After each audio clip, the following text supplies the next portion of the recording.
Now it says, now it says live. Why did it just do that to me? Oh my goodness. Do we know where to cut off at? Sorry, I don't know what that was. Should we just like restart or no? I should let everyone else talk first. That's my bad. Yeah, you guys can go ahead. We should just continue with where we went, or yeah, I don't know what that was. Like right in the middle of her speech, it just like kicked me off, and I was scared to say something. We could just start back. I mean, we might as well start over. Yeah. All right, I'll make this as quick as possible. I'm sorry. I'm really sorry. You're fine. All right. Why? I'm confused. Whatever. That's my fault, I guess. But I know you guys have stuff to do too, so I'm really sorry about that. No worries. All right, let me go quick. I'll just make this like 5 minutes, and then we'll do the conversation quick, and then Madeline will go again. Is everyone cool with that? Yeah. All right, since we're online here. All right, guys. So, like I've said, here's a picture of Florida right now on the coast. I know you guys can see that, and that's basically the split between the clean water and the dirty water that is there on the coastal communities. And me being a Florida coastal kid, born here, it's 24 years now since I've been here, and it's crazy to see all of the polluted water go into our coastal communities. And we have to make a change, or our kids are not going to be able to experience the same fun that we had on the water. So where does this pollution come from? It comes from Lake Okeechobee, and that's basically in the center of the state. It's the biggest lake in the state. It's one of the biggest lakes in the United States. And basically, these farms around the lake have back pumped their fertilizer, phosphorus, and other nutrients back into the lake, which then goes to the east and west of the lake, and it affects the coastal communities. And there's a few ways to fix this, but in terms of why this happens is because they have decided to not flow the water south of the lake where it naturally has been going for thousands of years, but to the east and west, like I just said. So this water should be going to the south when the rainfall gets heavy and it goes just a few feet over the line, and they have to basically flood the lake to prevent the towns from being flooded. They send it to the east and west down the canals. And the thing is this would all be great, but there's the sugar fields there and the agriculture that's going on. So I think we could definitely have a few conversations with Governor Rick Scott, who has completely let us down as Florida citizens. And he has started, I think, 67 Everglades restoration projects, that have to do with saving polluted water and basically saving the coastal communities. And I think it's tough for most people to pick between two sides because Florida is so rich in agriculture, oranges, and the sugar industry that you really don't want to get rid of that, and the government doesn't want to either. So you're basically stuck between two. The only fix that would really be long-term for this would be to buy the land to the south. So if you bought enough adequate land to the south of the lake, you could then basically run canals all the way to the Everglades where nobody lives. You know, west of Miami, east of Fort Myers, the Marco Island area, there's nothing there. It's where the water's been going for thousands of years. And, you know, I think that's the most logical thing that could happen. And this is up to the governor. It's pretty much out of our control. I just wish that the governor would, you know, go back on his words. There have been pets that have died. Our mammals are dying. People are not coming here for tourism anymore. The fisheries are bad. The bait shops are not getting as much business. The hotel operators are seeing a decline in people that come in and stay. And that's because the quality of the water is so bad. People aren't coming here to vacation anymore because they miss the old days where they could see the bottom of the water and see their feet. And now they're seeing black water. And it's happened so rapidly over the last 20 years that there's really no stopping it at this point. But I think we could honestly reverse a change through the government that could help us for the long term, in my opinion. There's also another thing to finish. So there's a reservoir that cost $2 billion that was going to be built just south of Lake Okeechobee, and that was going to hold all of the water. So this was actually built a couple of years ago. They said it would be completed in 2020, but the more that we think about it and the more that we watch it go on, nothing's been done at all. So we're basically being told that there's a cure to the problem, but nothing's happening. And I guess they're just hoping that people forget about it. But the end of the day, us Florida residents and not the tourists are the ones that have to step up, because the tourists don't understand that, you know, this is the water we've been used to our whole lives. This is the cycle that we've watched over the last 20 years, and we can legitimately tell the difference. The third option is a water farm that would collectively hold all of the water and basically evaporate it back into the atmosphere, which is a lot healthier for the environment. And also it's a way for the coast not to be so affected. It's the East and the West Coast, and people are all over the government for this, and nothing's been done. According to the Sun Sentinel, there was actually pets and family members have died from drinking water issues as well. And I think that's important to add, that people are dying from the quality of water because it's so bad. Then the third thing I think that could be fixed is the septic tanks in Okeechobee. So they have septic tanks that they discharge every 4 weeks into the water. So all their sewage system is basically just being piled up in the lake, which is not clean because people do not go up there to go swim. And it goes to the east and west through the rivers, and it comes on our coast. So they're basically leaving their pollution and sewer and sewage, and they're putting it on our beaches. So it's basically a slap in the face to us that they haven't adapted a sewage system like everybody else. And I think they're a little bit behind on that, but that's the other thing I can say would be a fix. And in terms of us fixing it, we just have to let the government know. I don't think we can let this one go. We have to stay on our point and make sure that they know that we care, and that we know that they've been slacking off, and we do know that, you know, they made us promises that they can't keep. And it's almost like, tell us that you don't have enough federal funding, and that'd be better off than where we're at right now, because to be honest, I don't think there's much hope for our kids. And, you know, the water sports have gotten a lot worse down here, and the tourism has as well. And, you know, another fix to this would be to basically have each community fund themselves to cure the water. So what that does, though, is the poor cities can't afford to do that. And the poor cities can't afford to put $20 million aside and allocate it towards fixing the water crisis. And that's not fixing the long-term problem. It can fix it to some extent, but, you know, long-term, it's not going to fix the problem for us. And I really hope that we can see a change with this. So, any questions, guys? Since you were saying that the water, like the ocean water, the beach water, is so polluted that it's turning black, do you think that potentially long-term it could flow and affect even more beaches and even the entire coast of Florida eventually? Yeah, it's more of a localized thing, because the oceans kind of flow back out to the basically either east or west. So it's not really a north or south issue we have. It's very localized. So where these rivers are and canals are that get dumped out, the biggest problem you see is from there. And it's basically a localized beach problem. So if you have a canal that's being flowed from Lake Okeechobee up the coast, there's a bunch of little systems that flow down to each side. So if you're unlucky and you're on one of those sides, you're going to be affected more. It's not really but yeah, like if you don't fix the problem, it definitely will. It's definitely going to be too much to handle. It'll be too much for them to even do anything with. It'll just be like, well, I guess the whole state of Florida is just a big polluted beach now. And that's like the last thing that we want. And it's possible in the next 10 years, at this pace, the next 10 years, we'd probably do something like that.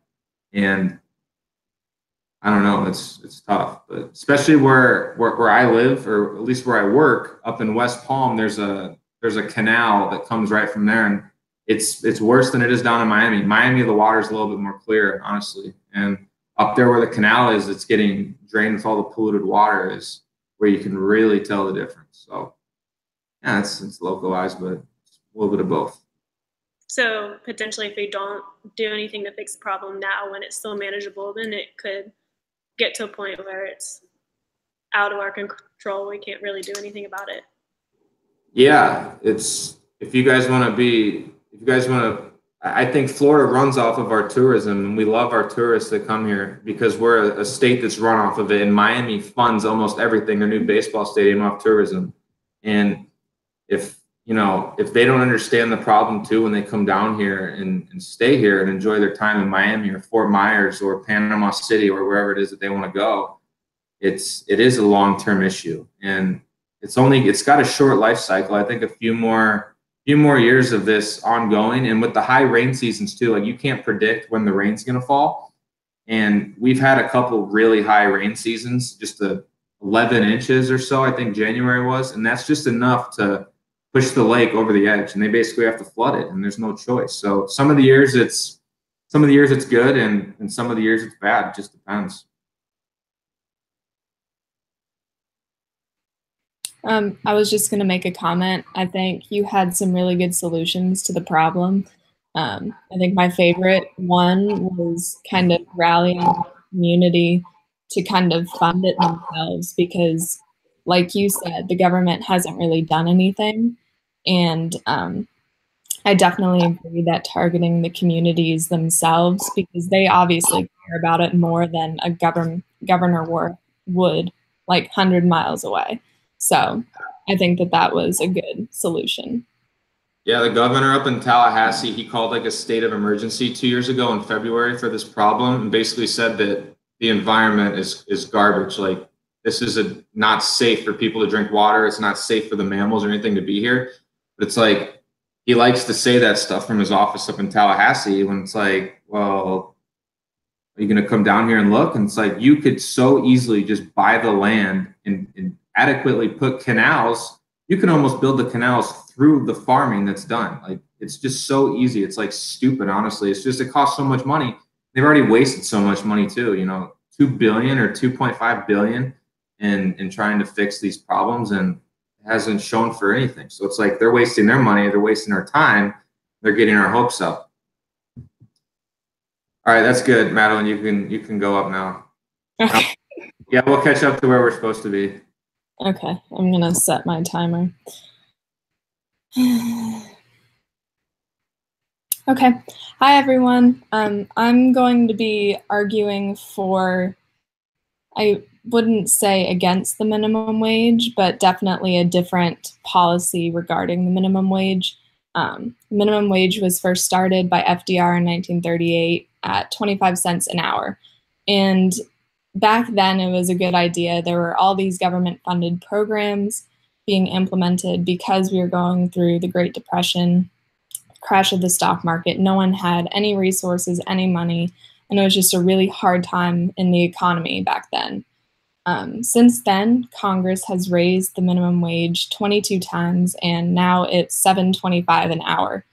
About 3.3% of people, according to the U.S. Department of Labor, receive the minimum wage, but there are some exceptions. Some people can receive below the minimum wage if they are working with tips. So that just means that their tips have to make up for the difference between the lower wage to make it to $7.25. Each state is pretty much in control of their own wages. So I know in California, and as you all probably know, it's up to $15 an hour. And in South Carolina, we stick with the federal wage at $7.25. So each state can either stay at the federal minimum or raise it to however high they think it is. So I'm trying to target the state governments, and I guess I would say the federal government as well, but more so the states, because I think it's really important to understand that each state has a different cost of living, and even within those states, they have different cities that have a different cost of living as well. So Manhattan, an average apartment costs $2 million. In Alabama, an average house costs $125,000. So there's that really big gap across the United States, and it's important to understand that with that set rate, it doesn't help the people living in Manhattan when everything is way more expensive. And it's not really fair for businesses who have to pay a high rate in places like Alabama, where just money isn't that high of money isn't needed. So basically, I kind of, in my research, I looked up a website called procon.org, And it laid out the different sides of this argument. And the people who support the high minimum wage are the workers who need the money, who need to stay above the poverty line, who can barely do that at $7.25.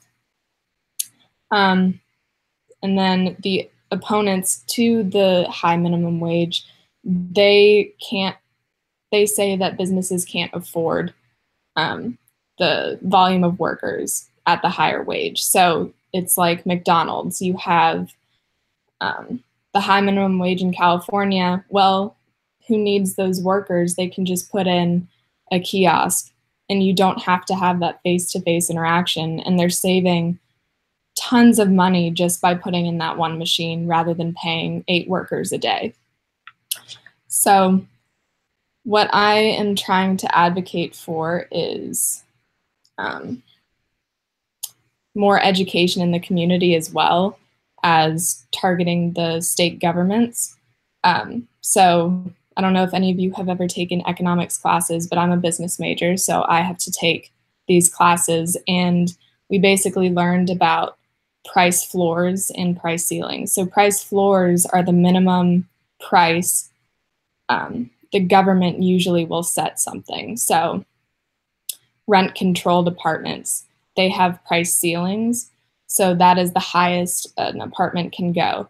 And basically what I learned is that these government-implemented prices really only help a minority of the people who need the help, because you're taking yourself away from that equilibrium. And with the minimum wage example, you are, I lost my thought.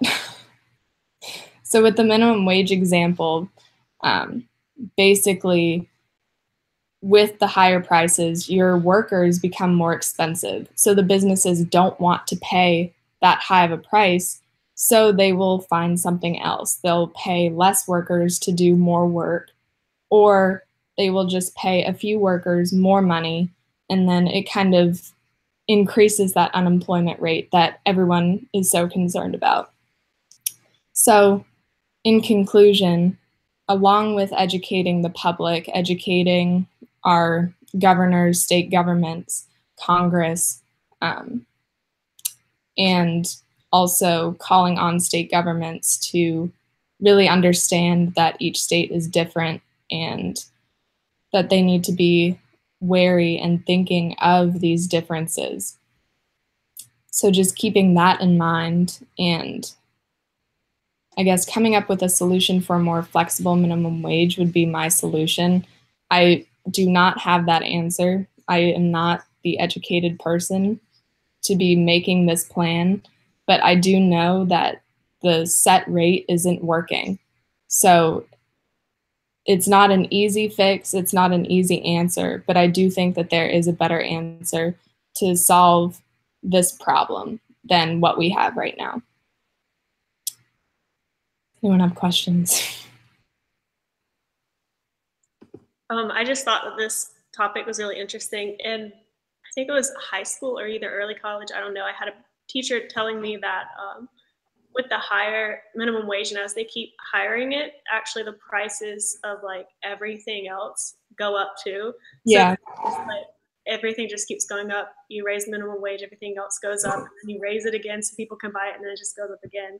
So it doesn't do anything. It does more harm than good. Yeah. Yeah, it's that whole concept of inflation. Once you raise something, everything else has to follow it. So when people end up having more money, suppliers for like food, they'll raise the money as well because they see that the buyers can afford more.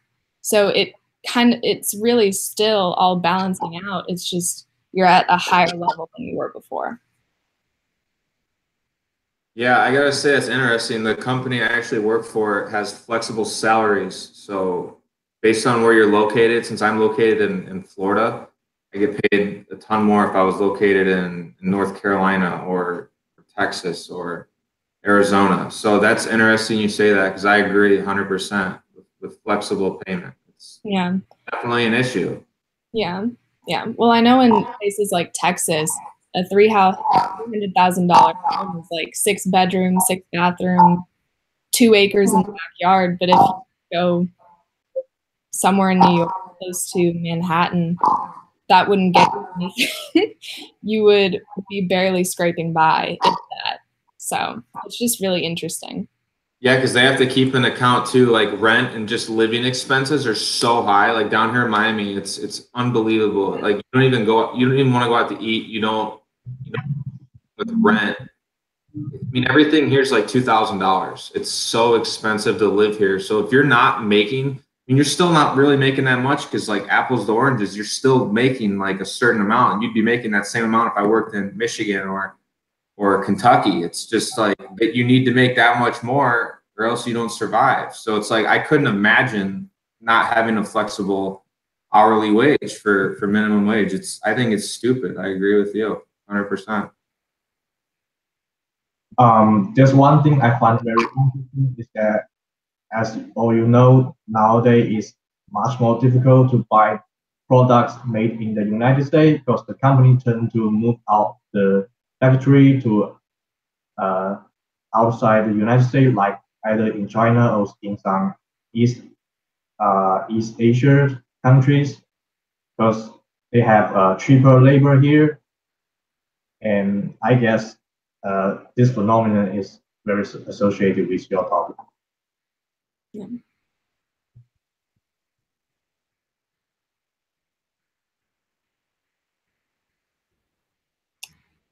Okay. Still have to fill up a minute.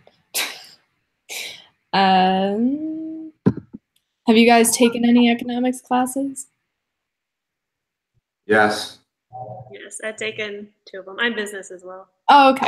Cool. I took one, but I didn't do too well in it. I didn't like it, but I did very well in it. I hated it the most. It's the worst class. Yeah. Econ's a lot of like price ceilings and price floor stuff. If I remember, it was a couple years ago when I took it, but it was a lot of the stuff that you were just talking about in terms of a ceiling for something and like supply and demand. It's basically the same thing with minimum wage numbers. That's all it is. It's a different market.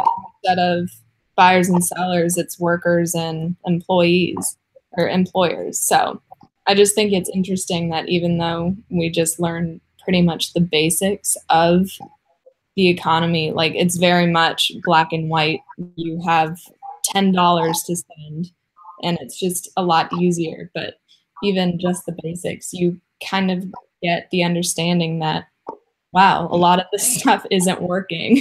It makes me wonder why they haven't done anything sooner, since it's so like obvious. You take a basic class and you understand it.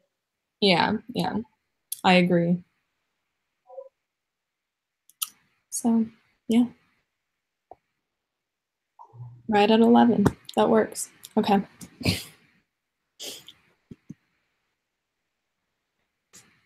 So whoever's next can go. I'm going next.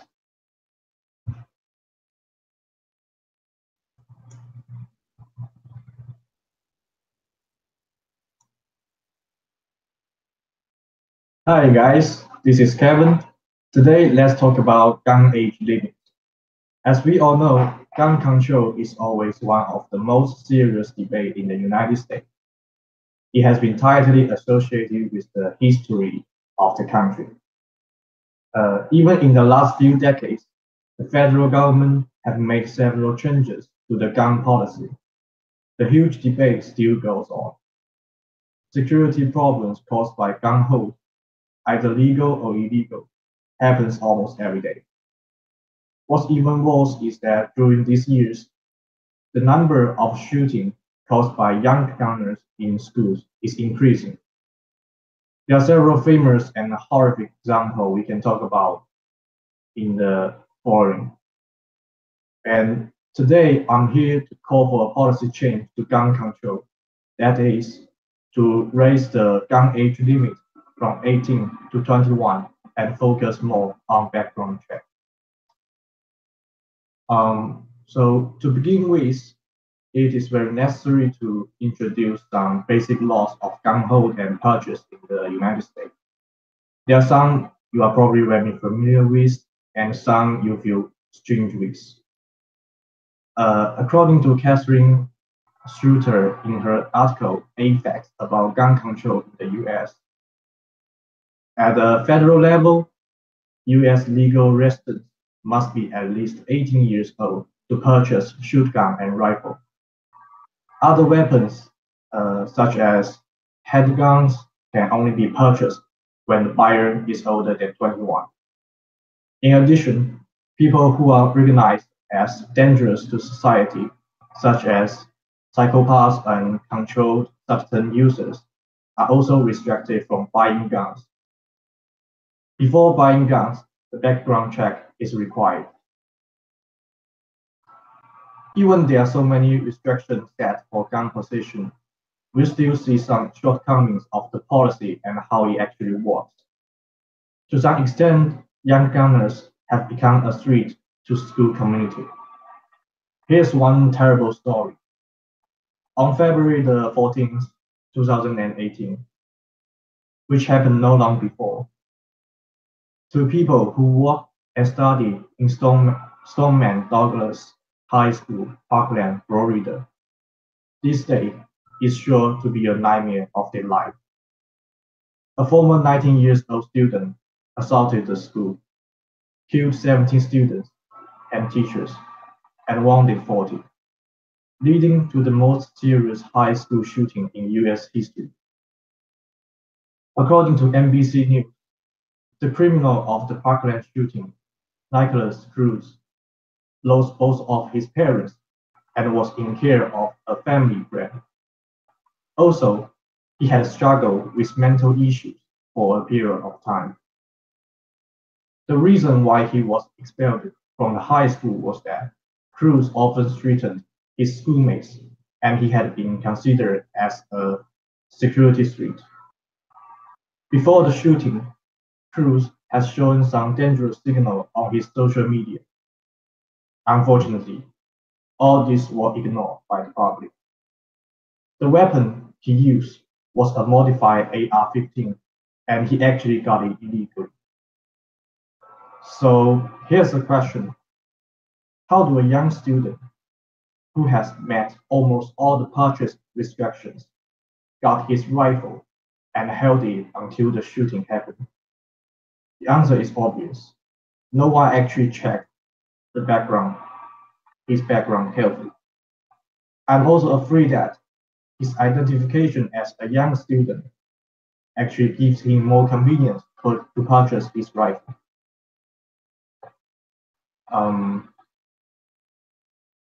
After the horrific shooting, people who see the shortcomings of the current gun control law cannot keep silent anymore. The debate over the policy became intense. According to a report of New York Times, just about 3 weeks after the Parkland shooting, Florida governor signed a law to raise the gun age limit to 21 years old. Before the law, Florida was called a gun-shy state, since it is considered a firearm-friendly state. However, everything was changed after 17 lives lived. Another shocking fact reported by the Washington Post showed us the threat brought by gunmen to school in 2018. On May 18, there have been 27 school children killed in school shooting, which is even higher than 13 members of the military. That's to say, now studying in an American school seems more dangerous than serving in the military. To raise the gun age limit and focus on both background check are not difficult. As we can see, Florida has made the change. However, what is unfortunate is that the massacre has happened and nothing can bring back 17 innocent lives. Young gunners who have been recognized as a threat to school community seems even more dangerous than terrorists, since they usually point their weapons to vulnerable students. When we carefully check their backgrounds, we can find that they didn't receive enough education from their parents. Here's another research conducted by the Pew Research Center. about how American gun holder and their education. Although almost American parents teach their children gun safety, we still can see that parents are not actually doing very good on keeping their own guns. 59% of them take safety courses, and 66% of them keep all of their guns in a locker room. The percentage is actually not that high as we expected. We expected it to be higher. After the Parkland shooting, a father of victim met President Trump in the White House. He angrily asked that the country doesn't let him bring water into a L on a plane, but allow an animal shoot his child in school. As we all know,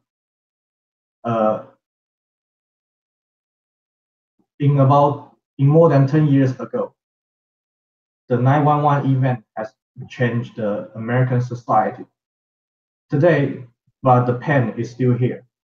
Today, school shooting is also become a new social pain, but most people cannot feel it. To prevent shooting happen on vulnerable school students, I think it's time to make the change. Don't let it be too late. That's the end of the presentation. Yeah, that was good. I like that. I'm not like a gun person or anything by any means, but I do agree. It wouldn't bother me if the age limit got changed. I think it could be easily fixed. I don't know why every school doesn't have a metal detector before you go in. I think that's like such a, like, I don't want to, it's like, sounds stupid, but like it would prevent a lot of things. Like you get one security guard and a couple metal detectors per school. Like that fixes a lot. The only thing about more extensive background checks is like, what are you gonna like look at that's gonna be the deciding factor that somebody is like crazy? So like, are you gonna look into like their social media or, you know, some stuff that they're posting or, you know, their internet history or just like stuff like that? Because then you're getting into like a whole nother conversation about like people's privacy and stuff. But if you do want to buy a gun, it should be like, they should be able to do whatever they want. I mean, they should be able to kind of invade your privacy if it would prevent, you know, another school shooting. Because Parkland was 20 minutes away from me, and that day was like weird. I mean, it's scary.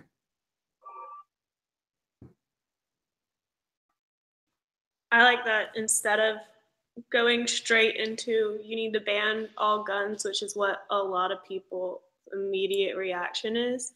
I like that instead of doing that, you try to set parameters in what you think that your policy change should be. Because in my opinion, if you ban them completely, it's not going to solve the problem. People are still going to be able to get them, and people might even resort to stabbing people. And instead of hearing of a school shooting, you'll hear of a school stabbing or something. You would be less casualties, but it could still happen.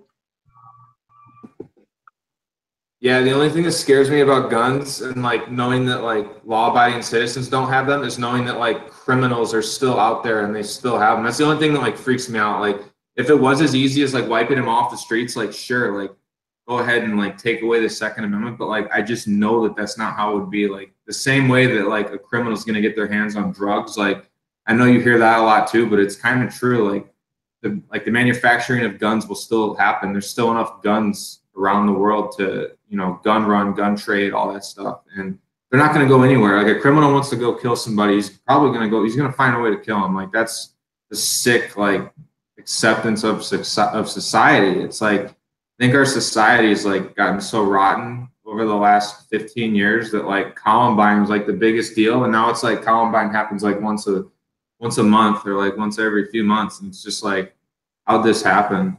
There's like really no, it's hard to find a policy change and like a way to like fix it. It's just like, it sucks. You got to sit back and watch it.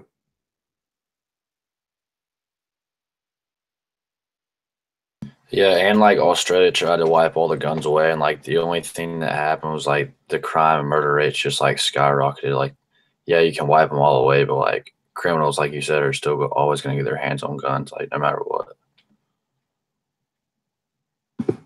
Yeah, criminals will probably, I mean, criminals usually will find their way to get their hands on anything. I mean, if there was a way, like I would say, like wipe every gun out if it was possible. Like sure, like let's protect people from getting shot in school shootings, but like logistically, it's like it's impossible. Like I just wish that I don't know what background checks are. I mean, I wish there was a more extensive background check, but I mean, you do know that you could still get a weapon at a private show without really much of anything. I don't even think you need an ID, or you might need an ID, but that might be it. But like private gun shows, like almost anybody, that's the one thing I won't support. Like, anybody can walk up and get a gun at a gun show and leave and go kill 10 people if they want. That's sick. So. You also never know. The parent might have the gun, but then the kid might take it. Like still be easy, even if the parents went through like a background check and they passed it, then their 17-year-old kid at home could still just go in and grab it without them knowing. And I'm pretty sure that's usually what happens. Like most school shootings, like it's not even, it's young kids and it's their parents' guns that are killing the students. It's not even so like background checks at that point. Like don't really even like have like a weight to it, you know. It's hard to hold parents accountable though for stuff like that. Well, I guess because some people don't have parents, and like some people don't have parents that are effective either. So it's like, how do you make it clear that every parent is giving their child like the proper education on guns and stuff like that? Like how do you know that the parents are going to do their job? So that's like a weird situation too. I mean, I guess if parents have guns, you're just subjecting yourself for something possibly going incredibly wrong. I mean, there's stories of kids taking their parents' guns and shooting themselves and on accident. So it's like, it's just a dangerous thing and you gotta be really careful. It's tough stuff. Any question? All right. All right, should I go ahead and start mine now? All right. Okay, so today I'm going to be discussing the current problems with the treatment of performance animals in our country. More specifically, the need for a stronger or a new policy to be introduced solely for these performance animals that are protecting how they're trained and how they're housed. By performance animals, I'm referencing exotic animals such as lions, elephants, and bears that might be in a circus or a private event that's used for an audience's entertainment. So currently the animals are regulated under the Animal Welfare Act. This was adopted in 1966 and was lastly altered in 2006. However, there has been a couple of alterations in between that time frame. The act, however, is very broad when it addresses the handling of the expedition animals and how they're trained. For example, it states that the animals shouldn't be placed in a situation that causes harm or distress or an overexposure to heat or cooling. However, when it comes down to it, that's about it. There's little to no detail about the general rules that I mentioned, which really allows for the exhibitors to cut corners in how they're handling the animals, how they're training them, how they're housing them, and they're really ultimately exploiting them for their own economic benefit. So the facilities are also inspected by the Animal and Plant Health Inspection Service. This is under the U.S. Department of Agriculture. And they're supposed to be ensuring that the animals are kept in good condition with cages the appropriate sizes and really just enforcing the rules under the Animal Protection Act that they have. However, the inspections are only required to occur once a year, and that's according to the service's website. And with the thousands of different businesses that are using animals for show, the service definitely at times can get overwhelmed and definitely be overlooking important problems such as those I'm about to mention. But because of this, we really need to have a stronger service or multiple services to ensure the animal's health. So some of the examples of the neglect and the training that the facilities have been and still are getting away with are: one is the use of bull hooks. And these are typically a steel hook that's attached to a wooden handle. And according to elephantvoices.org, which is an organization that is advocating for the ethical management and care for elephants, they are stating that the bull hooks are being used to train and basically break the elephants to perform the unnatural tricks you might see or pay money to see, such as a balancing act they might do in a circus. And tamers will actually strike the elephant with the hook in sensitive areas such as their ears, their trunk, around their eyes, and sometimes around their mouth.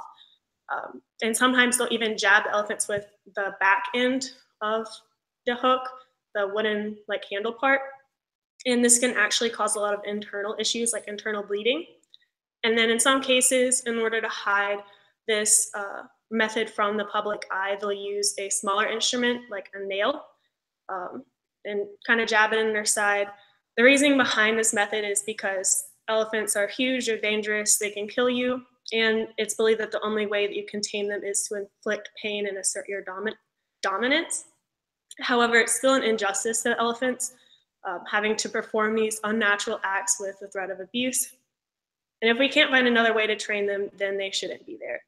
Further, the animals are found to be housed in 7 to 12 square meter cages from anywhere to 12 to 23 hours a day when they're not performing. A second big thing that we need to tackle and have more detailed rules to is the starvation and poor housing of tigers. So a lot of circuses will use the starvation tactic to train their tigers to do their unnatural acts, which can be like moonwalking, jumping through hoops of fire, which tigers are actually very afraid of fire. For example, according to the humanesociety.org, which is one of the nation's most effective animal protection services that was founded in 1954, they found that in 2016, the Ringling Brothers Circus, which is one that used to be here in the US, I don't think it's here anymore, but the tiger trainer was actually discovered to have been withholding food from the animals he was watching for up to 5 days. This was during a 22-day inspection period. And further, they have been found to be housed in 13-foot cages, and the average male Bengal tiger can actually be anywhere from 9 to 10 feet long. So that's only like 3 feet of wiggle room. And this goes back to the point that if we had a stronger service to monitor these animals, situations like this wouldn't occur. And if they did, they definitely wouldn't last as long as they did. And then third and finally is the use of chains that can be used on bears mostly. This is to teach them to stand up on their hind legs for a long period of time. And what happens is the trainers will put a chain around usually a baby bear or cub's neck up against like a wall so that the bear is forced to learn to stand for a long period of time or it will choke itself. And then according to PETA.org, which is an investigation service that has like 6.5 million supporters, the bears can actually, by this unnatural act, the bears can actually get a lot of joint problems and even in some cases get paralysis. So why should we care about this? Well, to sum it up, the performance businesses are getting away with animal abuse. Animals should be out in the wild in their natural habitat, and instead they're in these small cages forced to do these unnatural acts with an option of abuse as an alternative. And in my opinion, we need to either have a stricter, more detailed set of rules to protect these species with an act that's specific to these performance animals, not just a general one over all of them. We need to have a better inspection agency that can effectively handle the businesses. And thirdly, if we can't find a better way to train them or house them or a better service, we need to remove the act completely. That is to put a nationwide ban on the exotic animals. 20 plus states have already done this. States like Georgia and North Carolina. South Carolina, however, does not have a ban on this, which is where we all go to school. So regardless of what we do, change definitely needs to occur. And to conclude this all, I'm going to leave you on a quote from the Carson and Barnes Circus's website. That's a circus that's here in the US, and they're actually known to be a big abuser in their animals. There's been multiple videos of them treating the animals poorly on various media outlets. The quote says that caregivers have a mutual bond with the animals that they care for that creates a lasting relationship. between them built on trust and respect. However, my question is this actually a bond that's built on trust and respect, or is it one that's built on abuse and dominance?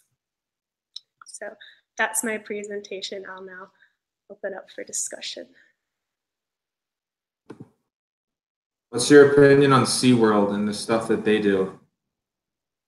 I've seen that documentary. I forget what it's called, like Blackfin or something. Blackfin, yeah.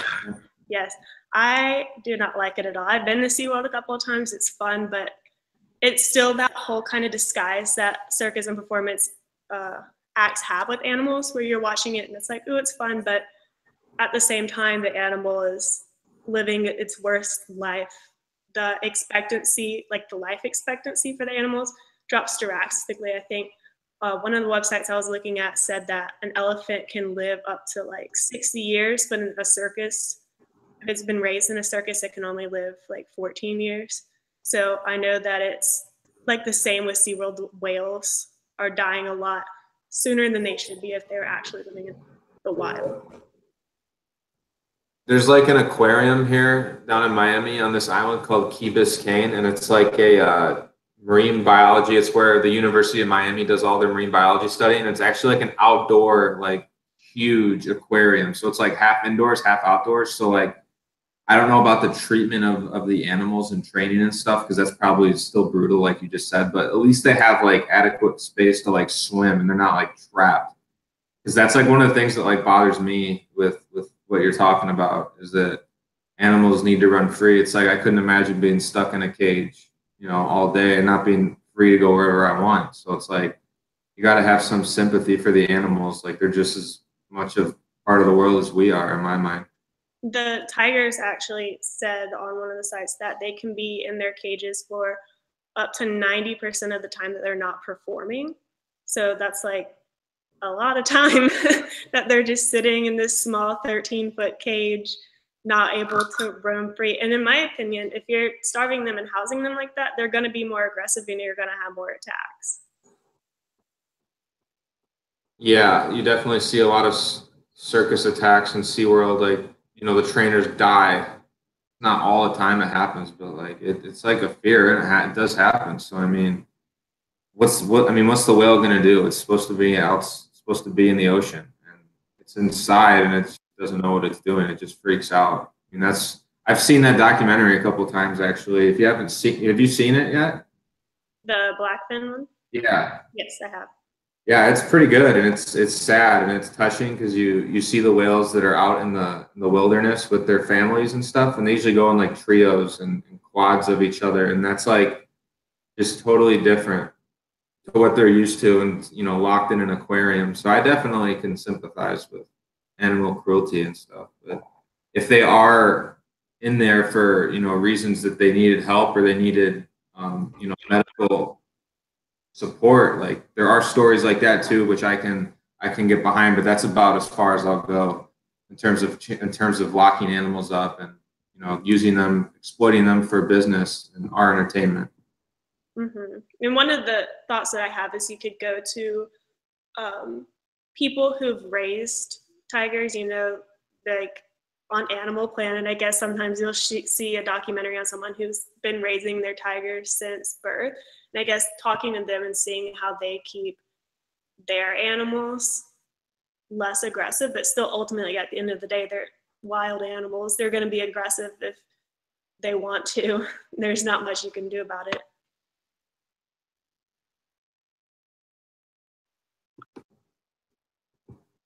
Yeah, I definitely agree there. They're definitely different than, you know, dogs and household pets. I mean, there's a pretty distinct difference between what we have living inside our homes with us and something that belongs out in the wild. So, I mean, that's one thing too. What do you think about putting dogs in cages and stuff? That's the last question I'll ask, because I know a lot of people do that. Like, you know, they don't want their dog running through the house, going to the bathroom, ripping their stuff apart. What do you think about putting pets in confined areas like that? I think that it's okay as long as it's for a reasonable amount of time. I think that if you leave them in there for maybe like to sleep or something, then that's fine. But if you're leaving them in a small cage for while you're at work or for like more than like 2 hours during the day, then I don't think that that's right, because they're going to have to go to the bathroom, and then they're standing in what they did. They don't have any room to wiggle. And then when they do get out, a lot of times they'll be like a rambunctious pet, I guess, and rip up stuff, run around. And then I feel like that can lead to the owner just wanting to put them back in there. And then at the end of the day, then that's just not good.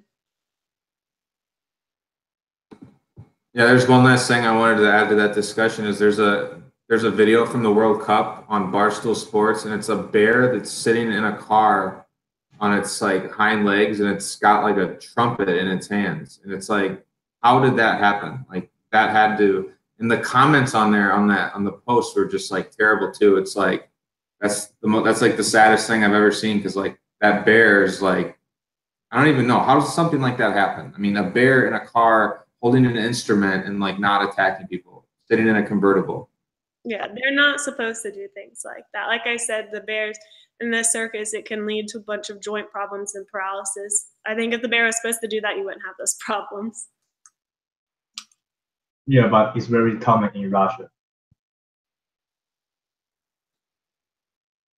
All right, I guess that I wrap that up, and we can go on to the next person. All right, so I'll be talking about kind of a spinoff of what Hunter talked about, but kind of like air pollution and water pollution. So I'm from Georgetown, South Carolina. It's like an hour from Myrtle Beach and like 45 from Charleston.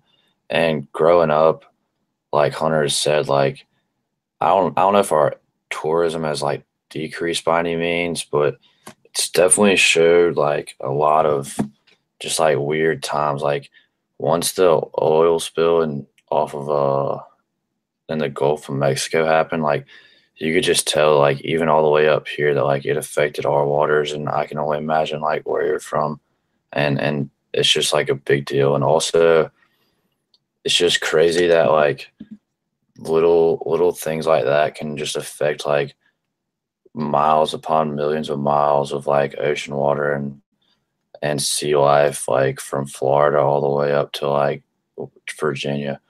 But so I like grew up fishing, grew up on the water, and like I used to go offshore on like my grandfather's boat, and like you would see maybe like some stuff floating out in the water, like a tire or something. But like recently, when I've been going with my friends and like family, you just see like containers like off of like ships from traveling from God knows how long.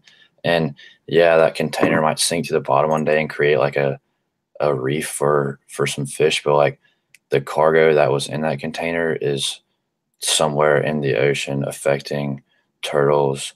I mean, just like all kinds of fish. And it's just, obviously it was probably a mistake that happened, but it's just sad that like this is what the world we're living in, that when something like that happens, that no one can stop what they're doing and go try and clean it up. And secondly, I used to work at this paper mill in Georgetown, and back in the day when my mom grew up here, there was a lot of spillage into the rivers, which would then go down to the ocean. And I know they would just get fined and like just pay the fines off because it's a big paper plant. But the fact that they're still doing it probably to this day, just no one really knows about it, is just ridiculous, because I know they would just spill toxic like oil and grease and all that stuff into the river, which would then destroy the oysters, destroy the crabs, the shrimp, and so on and so forth. And another example of like how like the water has changed and like the heating up of the water and like global warming and all that and climate change is shrimping season here starts about I think late April, early May, and there was such like a problem with the temperature of the water that it didn't start until about 3 weeks ago. And people around here, like some people, that's all they know, and that's their paycheck every 2 weeks or whatever is from shrimping, and that's their way of life. And when all of us are just like affecting the ozone, like fossil fuels and all that, it not only affects maybe the animals, but it affects the people who actually are working hard for their money and going out and shrimping and waking up and trying to put food on the table for their family. And like I said before, I know certain governors that are trying to get elected for South Carolina are trying to do offshore drilling, and I think it's a absolutely horrible idea because, I mean, you can just tell from the oil spill that happened a couple of years ago. I mean, it not only decimated the amount of sea life in that surrounding area, but it caused tourism on the Gulf of Mexico, some of the East Coast, not so much where I live, but it just like absolutely put it to a screeching halt. And those businesses and those restaurants and all that just like live off of tourism, and certain shops just base their annual expenses and the revenue off of tourism. And when you place a oil drill certain amount of miles off the ocean, and then some engineer messes up or it blows up, that just, I mean, it's on that one person, and then you can't look back and say, wow, we shouldn't have done this because this happened. Well, it's too late now, because now the marlin and the dolphin and the wahoo and the tuna are all just, the numbers are decreasing. Like my grandfather grew up marlin fishing in Georgetown, and they used to catch them all the time, and now like it's just overfished, and because of pollution and climate change, it's just, the numbers have decimated, and it's very obvious. What's another thing? And like my mom grew up here, like I mentioned, and she's even seeing it change from her lifetime to my lifetime, and I've seen it change from the young 21 years that I have here to, I can't imagine like growing a family here, because I mean, my parents or my mom said they used to go out and fish and just catch redfish and trout and all that. Like there was no tomorrow. And now when I go, even, yeah, we might have a good day, but like that was their normal, was to have like a really good day. And like it's just crazy to see how in 40 years it's changed in such a small little coastal town to, I can't imagine 40 more years. It's just sad, and I want to stop it and try and fix it. And I think another way to fix it would be, so Myrtle Beach and Pawleys Island and Georgetown are big golfing towns, and the rain that washes all the runoff from the golf courses into the river, like Hunter said, the fertilizer just affects the water itself and the fish and the sea life all around it. So I think there should be a type of fertilizer or a type of a way to prevent that runoff and that dumping into the rivers of from the paper mill. And I don't know if it still happens, but I'm sure it does on a small scale. But I just want to somehow just fix all this problem that we've come to. And I think that's it for me. Anybody have any questions? I know in Virginia, where a lot of my family's from, I always hear stories like how you said about like my uncles, my grandparents, my dad going to like the creek or the river to go fishing, and they'd catch like all this trout, all these fish. And now it seems like you can't really catch anything. You have to go to like a trout farm, which is basically paying. Yeah. And if there could be a solution, then we could have that experience too, like how you mentioned. And also there's this private neighborhood that renourishes the beach, and it's like an absurd amount of money. It's like $5 million to renourish the beach, and every time they renourish the beach, the sand from that beach just washes into this inlet south of it, and it just fills in the inlet. So then that stops the fish and the oysters from growing, and the shrimp that used to flow into it, because now all those fish just stay offshore. And yes, some still come in, obviously, but like it just decimates the numbers that you can catch in the creek and all that. How's the quality of water up there in terms of drinking water? I know that down here, like there's been somewhat of an issue. Like people actually have gotten sick in terms of not taking care of the environment. Like there's stories of dogs and cats dying because they drink nasty water. And I think there's is the drinking quality up there good, or is there something they can do about it? Well, I don't know if I want to say it's pretty decent, because where I am, it's like right outside my house, like the water's like brackish, so it's like fresh and salt. And there's so much water flowing into the bay and the estuaries that, like, I think it kind of cleans itself out. And there's a lot of places that are just like untouched, but you can definitely tell. Like, I went offshore fishing the other day, and we went like 5 miles off, and the water was very clean, like we call fish. Then we went 6 miles off, but it was 6 miles off of an inlet, and the water coming out of that was a lot dirtier than the water where there was no inlet. So, and we didn't catch any fish there, so it just shows that, like, the water is dirty on an outgoing tide coming out of the bay. You ever go spearfishing? Is that something you guys do up there, or no? I'm too scared to get in the water with all those sharks and stuff. That's not me. But I know some people that do it. Yeah, so we used to be able to spearfish down here, and you have to go to the Bahamas now. So it's like 2 hours on a boat to go over there and spearfish, where it's like crystal clear. Like, you can see down like 30, 40 feet, and you basically free dive, and that's what we do. But you can't do it here anymore. And it's like we have to go 2.5 hours on a boat, and just a one-day activity. But like spearfishing is crazy fun. It's great sport, but can't do it here anymore. So I've been thinking about getting into it, but I'd rather just stay on the boat and catch fish rather than expose myself. It's scary. Like, you swim right next to sharks. You gotta just like accept it. But like, I guess it's like a fear of getting over. Yeah. Any other questions? Yeah, I had one more, but I forgot it. Anyone else? Your mic was still muted when you tried to. Yeah, I saw that. I was like, what's happening?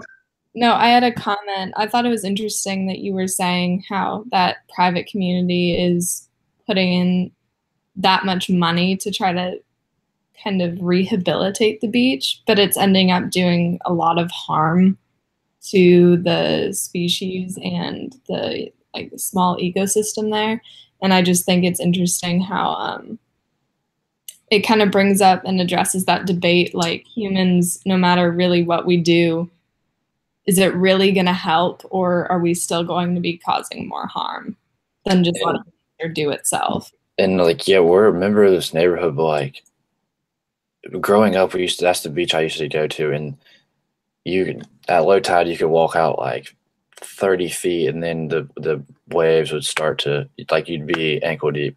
Now it's like the beach is probably, from the boardwalk, it's probably 20 yards. Like, it's at high tide. Like, and every time they re-nourish it, like, the ocean, obviously Mother Nature just sucks it back out into the ocean, and it just it screws everyone south of that beach. It's really sad. And like, the neighborhood's just full of like people who aren't from here and don't understand like that when they do that, they're just hurting everyone south of them, then the estuaries and the inlets south of them.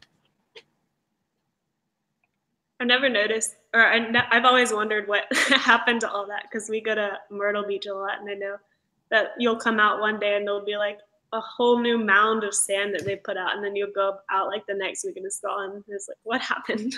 Yeah, and like when they build jetties, it's the same thing. Like, because the jetties just like stop the sand from, it builds up and like makes like a natural bank, but like the jetties also screw everyone south of you.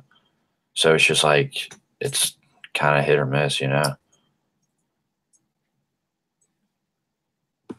I know the golf stuff too, because that's like the business that I'm currently in. I think at Kiowa Island, which is like one of my favorite places in the world, I love it there. I think that they have an artificial or like a healthy form of fertilizer up there. I know one of their superintendents that used to work up there, and like the runoff into the water down there. Like, I think that they use something that is like, I think that certain golf courses on the coast have to use a certain type of fertilizer that doesn't like completely wipe out the area. So that's like one plus, like you were saying about runoff and stuff from golf courses, because like maintaining a golf course is like insane.